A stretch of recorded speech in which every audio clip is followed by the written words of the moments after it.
Lightning like Steve McQueen. I'm in the fast lane when the light turns green. And I built tough, I ain't nothing but grit. Cause I made rugged blood, sweat, and spit.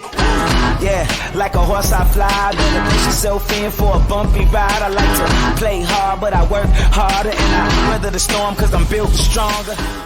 This episode is brought to you by SPI Logistics, the premier freight agent logistics firm in North America. For over 40 years, SPI has been diligently building the most successful freight agent network to provide first-class relationships for our shippers, receivers, and carrier partners. We are more than another transportation network. We are a dedicated team of professionals united by one singular purpose, and that is to expedite our agent success. All of our agents are set up for success on day one, as they are provided with a full suite of support staff that is ready to assist them with everything from after-hours emergencies to financial and administrative needs on a no-fee basis. This way, you can focus on continuing to grow your business. There is no financial risk to start, and you have the ability to earn up to 75% in commissions. If you are looking to take control of your financial future and build your business with the backing of one of the most successful logistics firms in North America, visit www.spi3pl.com to learn more. Do me a favor and let them know that the Freight Coach sent you. What is up, ladies and gentlemen? We are back. We are live. It is the Freight Coach Podcast, the top podcast in transportation, coming to you guys every single weekday, 8:30 a.m. Pacific, 10:30 Central, to break down some industry headlines. But most importantly, you guys provide some actual insight into what you can do with all of this information. If this is your first time tuning in, welcome. This is the real side of freight, ladies and gentlemen. And I say that before every single show. And what I mean by that is I only speak with transportation professionals, because at the end of the day, you guys, I only talk to the right individuals who have done what you're looking to do or who are currently doing what you're trying to achieve. So you can take that information, apply it, utilize it, and see a meaningful difference in your business and your life. Speaking of experts, I have one today. He is a really good friend of mine. He is like, in my opinion, he's the voice of the trucker. You know, he's the voice of the small carriers and everything out there. He's done it, you guys. He's driven, he's owned a fleet, and he's out there working with people every single day. And anytime that there's something coming up on that side of the industry, I like to bring him on and have him share his perspective. So with that being said, I got my good friend Adam Wingfield back on the show. Adam, thank you so much for joining me. What's up, man? How you doing? Glad to have you back. Glad to be back. Dude, it's been a while. Like we were saying before we got on, it's like, you were listing off everything you got going on. And it's just like, man, I'm just proud of you, man. I'm proud of everything that you've built and you're continuing to build out there, because I know what you go through in your head that you don't talk about to others, because I have that exact same thoughts at all times, man. So it's like, I know what you've gone through to get to where you are. And I got a lot of respect for you. You've done a lot of good work out there. I appreciate it. Likewise, man. Our journey is even though we're in different backgrounds, different paths, we grind the same. We got the same type of grind gears, man. And we're just plugging along, and both, got good hearts, and our commitments to the industry are very, very similar, man. You're committed on one side, I'm committed on the other side. And all we're doing is we're trying to make this place better, man. That's all. Dude, and that's exactly it. Is, there's always something, right? There's always another headline or another flavor of the day or the week that's getting people distracted, but like they're distracted on social media. And there's also a massive subculture of the people who are like, man, I just want to make it. I have everything wrapped up into this business to make it work. And I mean, you talk to those individuals every single day on the driver's side. And, before we get into the topic and everything, man, like, what's the sentiment out there? I mean, I talk to drivers every day because we book freight, actually, but like from your seat, man, what is the biggest concern for the driver community right now? Man, just uncertainty. It's just uncertainty, and just really just hinging on when is things going to get better. It's one of those things where, you're in the storm, and, eventually you're getting hammered on, and your umbrella is starting to wear down, and you're just wondering when the rain's going to stop. The biggest sentiment, man, is just when's the rain's going to stop? A lot of the owner operators and small fleet owners in this business have, started within the beginning of the COVID cycle to now, have endured 2.5, 3 years of just downtrodden rates on the spot side. So a lot of them are struggling. And one of the things that they really just looking for the end in sight. They're looking for any opportunity to see the light at the end of the tunnel. And we're seeing it slightly, but, not as dramatic as we saw back in, when COVID hit and rates just went skyrocketed. But that's one of the biggest sentiments, man. It's just, hey, we're hurrying up and wait. And hey, when's things going to change? What is something from your perspective and maybe your client's perspective that brokers need to do a better job of? I think the biggest thing is not transactionalizing everything that they do. And this is just from experience, man. I've spoken to hundreds, if not thousands, of different brokers, and even just on the phone booking loads with them, in person at conferences and things like that. I think transactional, and that goes from both sides. So I won't say it's just on the broker side, but since you asked specifically about it, I think there's so much transactional in conversation. And I know there's some good out there, but then for the most part, there's always that transactional thought. There's that transactional motive behind it, and not understanding what a carrier needs as a person, not trying to build relationships, not wanting to get on the phone more than just to move capacity is what they call it. I think that getting that a little more personal involved into what that driver is going through, a little bit more personally involved in what that driver is thinking about out there, I think that will go a long way in just making goodwill about it. But then also, I think more importantly too, is that brokers truly should look and be intentional about understanding what the opportunity costs are in moving a truck. I know that there's margins that a broker wants to make sure that they stay in line with themselves. There's pricing that they want to protect for their customers. But if you don't have a truck to move your freight, it doesn't matter. It doesn't matter a whole hell of a lot of anything if you don't understand that relationship between you and that carrier is more important than anything else. So I think just from a transactional perspective, just being a little more open with carriers and just being understanding, man, that it's not a game, man. It's that driver that you got on the phone that you got detained at that warehouse that's asking you for detention pay, who has been there for 7 hours and he had to cancel his next load. That next load was going to pay for his insurance premium, so now he had to cancel it. Like, give him a little bit more respect than your little $150 can go in terms of detention pay when it comes down to it. So it's just it's little stuff, man. It's the sounding of the same drum, but ultimately the only way we're going to change is if people are intentional about changing things. Yeah, no, I'm right there with you, man. And it's like, I always, we try our absolute best inside of my organization, and that's what I think ultimately everybody needs to do. And there's a lot of stuff that we do inside that I don't post about, because like I don't want social media recognition, and I don't want to do stuff like that. But it's like, it is doing those little things that keep those drivers happy, keep them wanting to haul our freight, right? And like, we got some feedback here recently from one of our receivers that they're like, hey, your guys' drivers are top notch. Like they are literally the best that we work with that are out there. So we called all of our carriers, because we use 3 trucking companies on this lane primarily, right? And we sent a screenshot to them all. We called them all and we're like, hey, thank you guys. Ultimately, thank you guys for getting us to that level, right? Because it takes that to have our customer look at us as a broker in a different light than everybody else. Yeah. It's those little things like that. It's doing the little things to make sure that the drivers are taken care of, like we're requesting appointment time, sending bill latings ahead, making it as seamless as possible as you're going on out there. Because I think ultimately, and again, it's not a monetary reward, but people want to know that they're doing a good job. People want to know, like, hey man, I want to grow with you, because ultimately we're growing our organization out. We have a plan that we're going to execute upon every single day. And I want a lot of these drivers to come along with us and grow with us, man, because here's another thing that I want a lot of people to think about. And this isn't just inside of trucking. This is small business in general.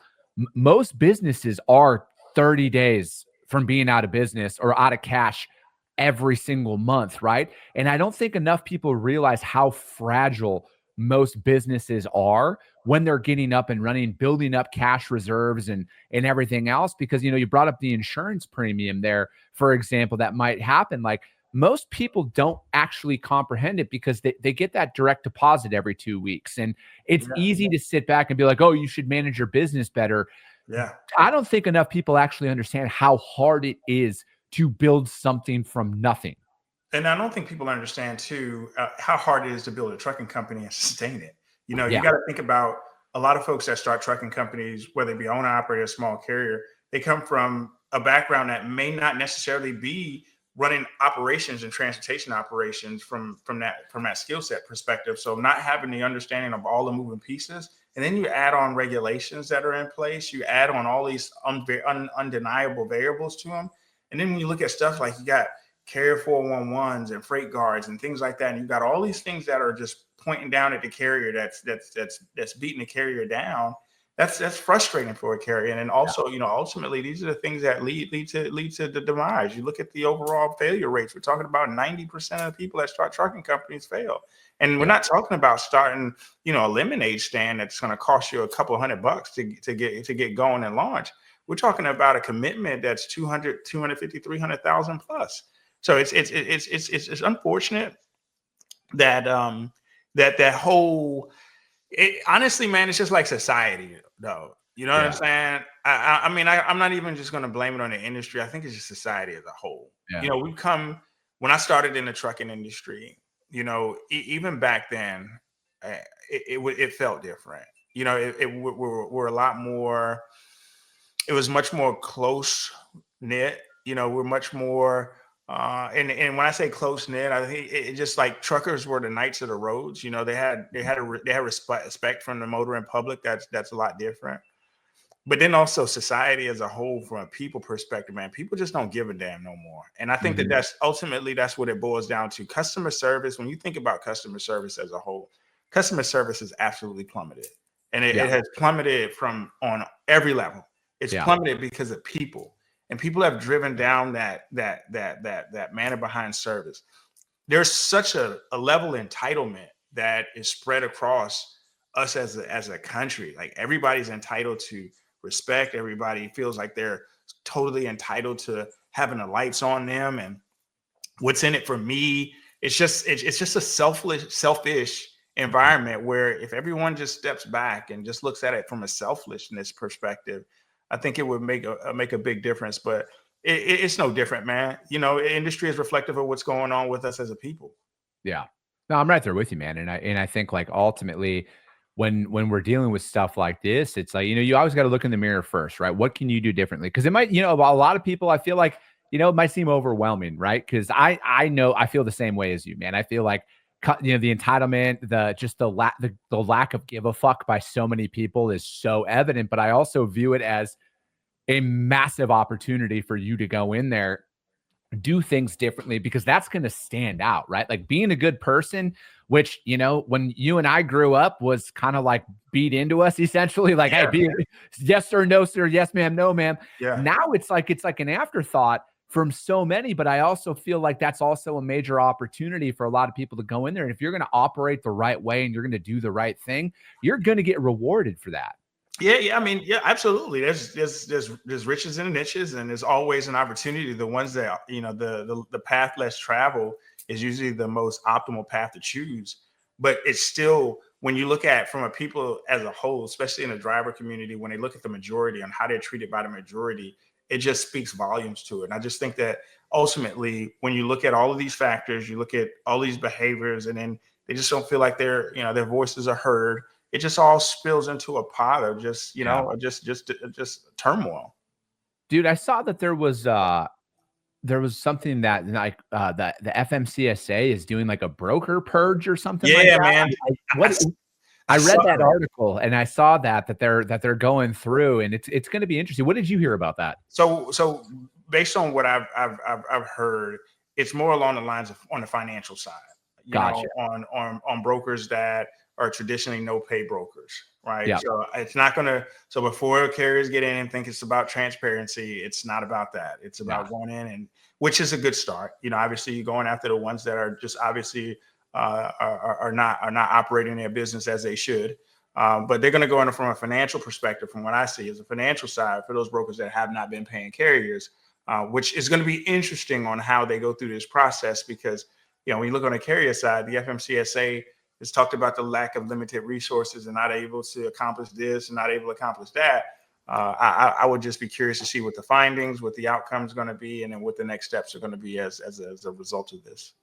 Yeah, I think that because I read that, I think I might have read the exact same article. It seemed kind of vague, like what are we actually trying to accomplish with this? But again, I'm about that transparency across the entire industry. I want to get rid of the bad actors as much as the next individual that's out there, Yeah. And I think that anything to hold people accountable in those moments, and then especially brokers, right? Because I feel like that's kind of the general sentiment out there is brokers just do whatever the fuck they want, Yeah. without repercussion, and Yeah. they can go and not pay people and Yeah. and then continue to operate at the expense of the drivers. Well, I mean, you got to look at it too. When you look at the overall broker bond, I was just dealing with a situation about 7 months ago where, that $75,000 broker bond is only going to cover $75,000. So if you booked $300,000 of freight that you haven't paid for, then your carriers are only going to get a percentage of that bond back. So, there's rules that should be enforced differently, from an unscrupulous behavior perspective. But we'll see.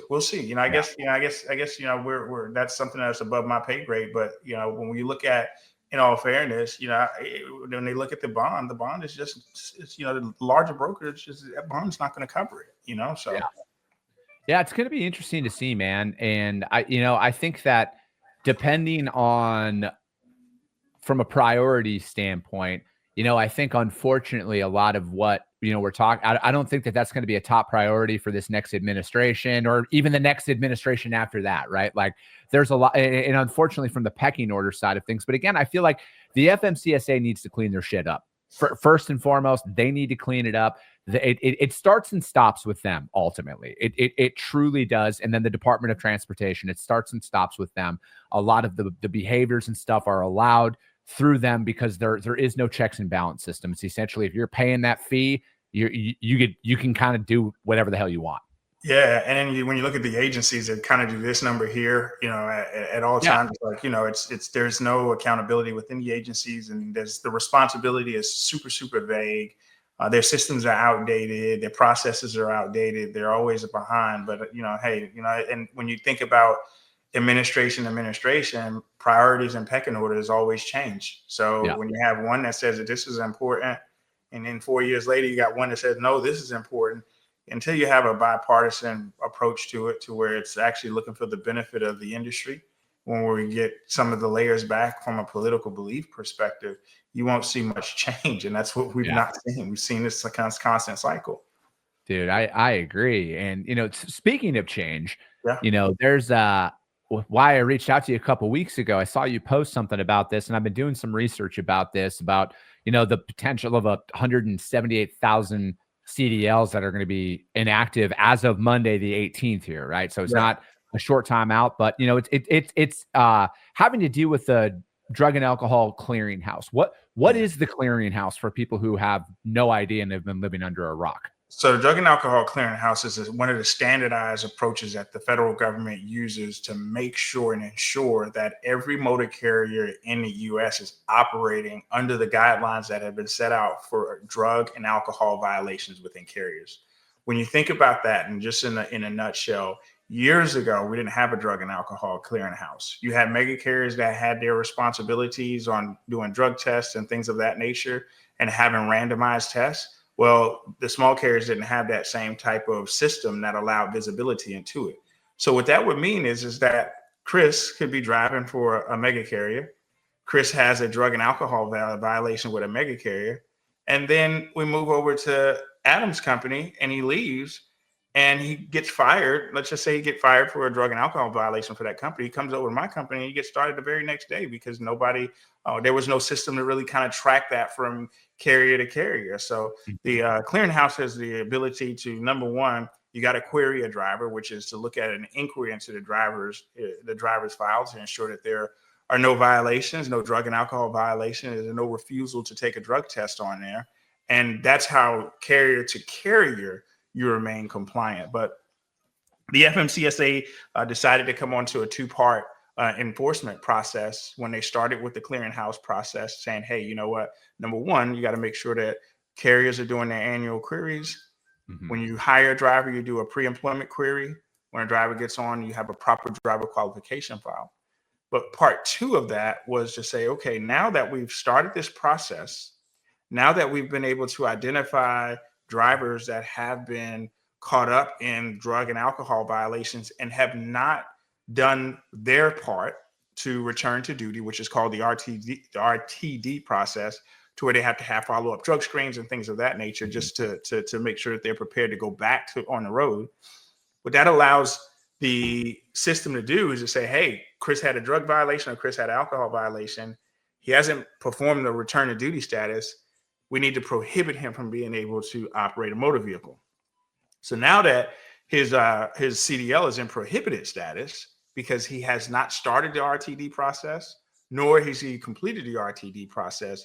Now we're just going to take your CDL and we're just going to downgrade it back to a common driver's license, just a regular passenger driver's license. So that's what it really kind of boils down to from that.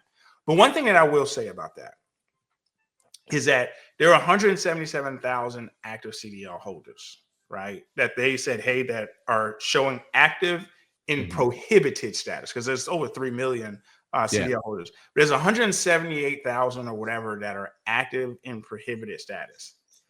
The thing about that is that I'm sure that many of them have decided to do something different, right? You got some that came from large carriers, some that came from small carriers, but some that came from large carriers that were removed from the truck.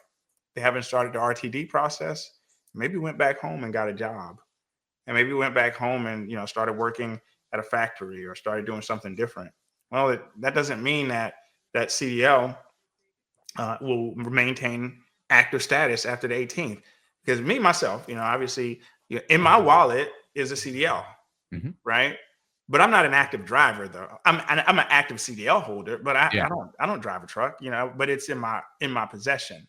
So when you look at the overall active amount of carriers, even if we just say it was just 10% of that 177,000 number, if it was 10% of that number is active, that are going to be removed from their CDL privileges, it can create a significant change in the overall market if that was the case. Yeah.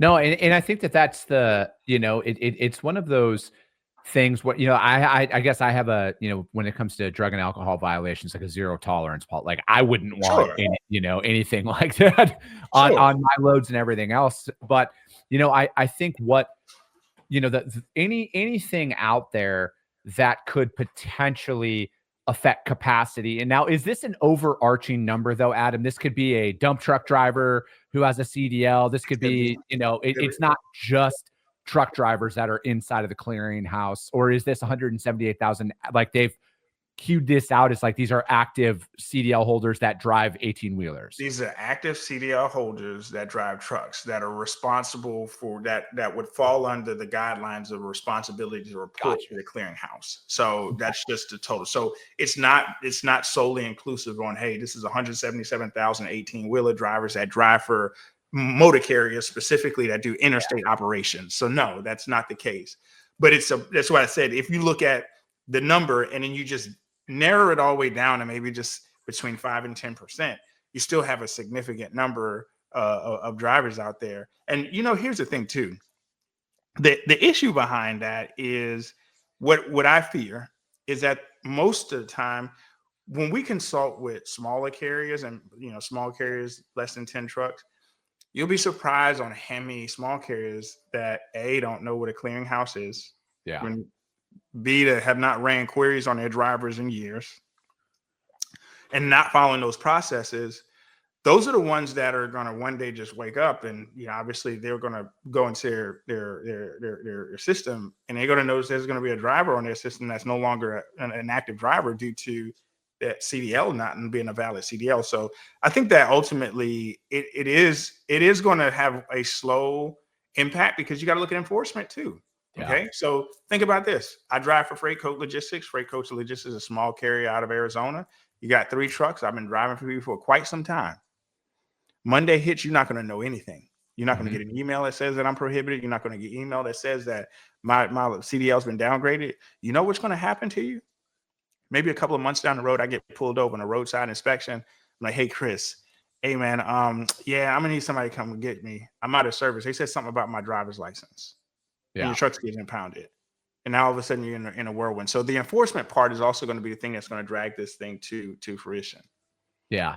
No, and I think that's a really good thing to bring up, right? Because it isn't just going to all of a sudden Monday, it's just going to stop. Like it's going to be so many people are going to not have any idea who knows if this is somebody who had a violation from a few years ago that thought it was all cleared up. I mean, how many people out there, had a traffic violation, for example, and you didn't know you got fined from it or whatever. Right.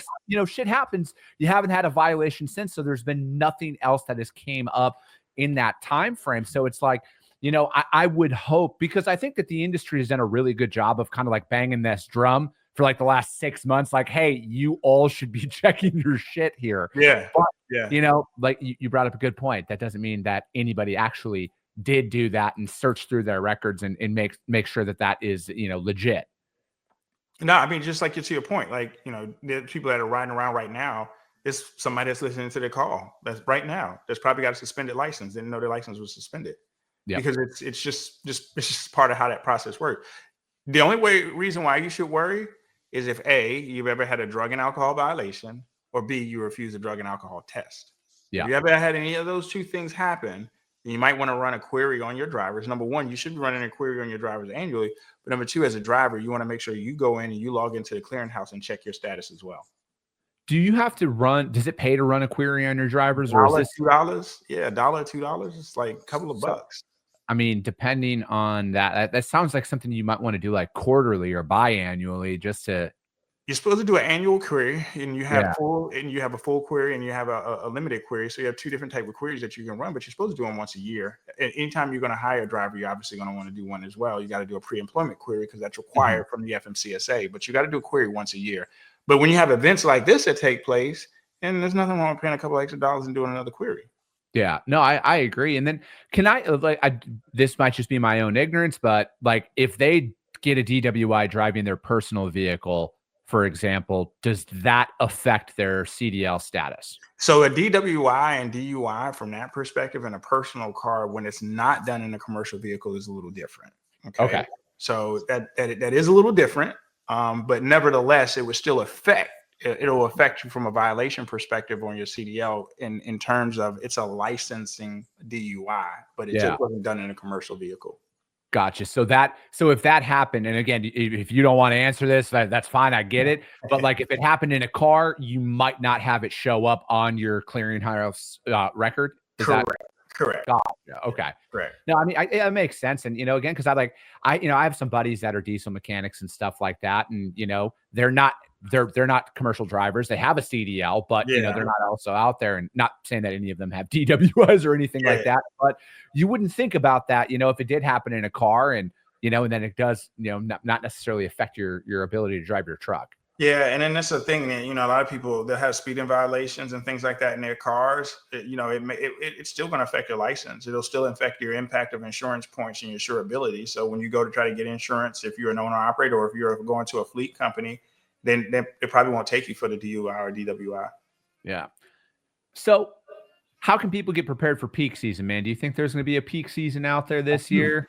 I do. I think it's a peak season. I think that, I think number one, when you look at where we are in comparison to last year, right? You look at volumes, you look at rejections, we're in a better place. The only difference this year over last year is the amount of available trucks. Now, we have had a significant decline in overall available capacity, which is going to help instigate that change.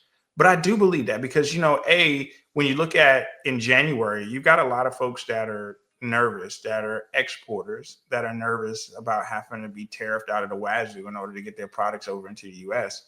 So what you want to anticipate during that typical peak season time, is that they're going to want to export more product into the U.S. just to get ahead of tariffs, to go ahead and stockpile their DCs and stockpile their cross-docking facilities to make sure that the product that they have in the U.S. is there. So we can expect and anticipate an increase there. When you look at just the last couple of months, LAX and LBC, from a standpoint of inbound volumes, have all shown that they've been on record trends in terms of overall importing. So when you add that in, when you look at fourth quarter as a whole, and I'm not going to be the one on here to just say, hey, everything's going to change now. I'm not doing that. Right. But here's the thing. Like, if you go, I'm from the South. When we go outside, you can smell rain. Yeah. I don't need to turn on the weather report. I'm from the South. We can smell rain. I know it's about to rain. Okay.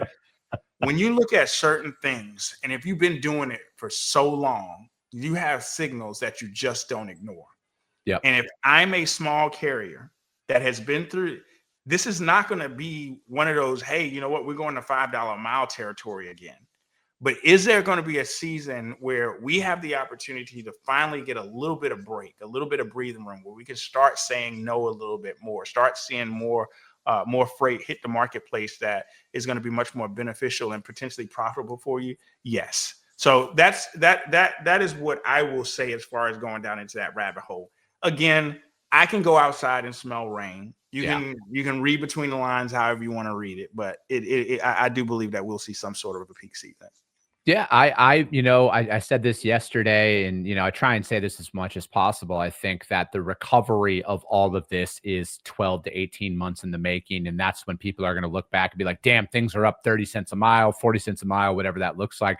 It's just going to be a ratchet up approach, and I've been saying that. And I'm actually, I'm glad you brought up tariffs, because I'm actually having somebody come on next week to talk about that a little bit more in depth, because it's one of those situations, man, where it's like you can kind of see both sides of it. And I'm not a subject matter expert on that at all. And I like to bring people on there who can break that data down and explain it. And, and just like with anything, I want people to go out there and do some research on tariffs before you go out and start spouting off online. And now all of a sudden you're a fucking trade expert, the next flavor of the week.